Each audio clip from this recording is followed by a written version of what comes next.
राधिका मारुती मांढरे. मी इयत्ता 5वी शिकत आहे. मी वाचलेल्या पुस्तकाचे नाव वैज्ञानिक हिसाब. या पुस्तकात एकूण 2 गोष्टी आहेत. त्यातील मला आवडलेली गोष्ट मी तुम्हाला सांगत आहे. या पुस्तकाचे लेखक जगदीश काबरे यांनी हे पुस्तक लिहिलेले आहे. एक कावळा असतो, त्या खूप चतुर असतो व त्याहून लबाडही असतो.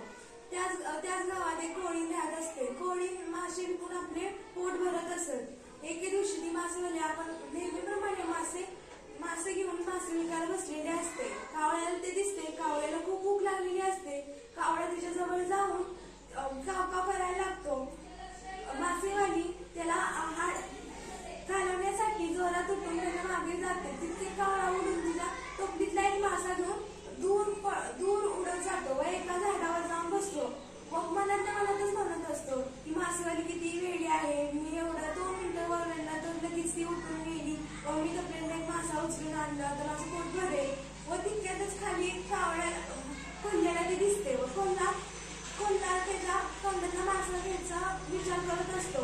व तितक्यात त्याला एक युक्ती शिकते की आपण त्याला काय लावली तर त्याच्या तोंडातला मासा खाली पडेल व आपण घेऊन पळून जाऊ.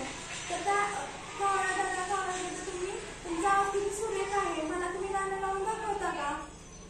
कावळ्याला थोड्या उशिराने खूप अभिमान वाटायला लागतो. माझा आवाज किती गोड आहे, मी याला गाऊन दाखवली तर अजूनच अभिमान मला खूपच सगळे मान द्यायला लागते. म्हणून तर गायला तोंड उघडतो की त्याचा मासा खाली पडतो व कोणला त्याचा विचार तेच साधण्यासाठी थांबलेला असतो व पटकन तो मासा घेऊन पळून जातो. या गोष्टीतून मला असं शिकायला भेटले की कधीही कोणाची गोष्टींची चोरी करू नये व चोरी केली तर कुणाच्याही गोड बोलण्याचा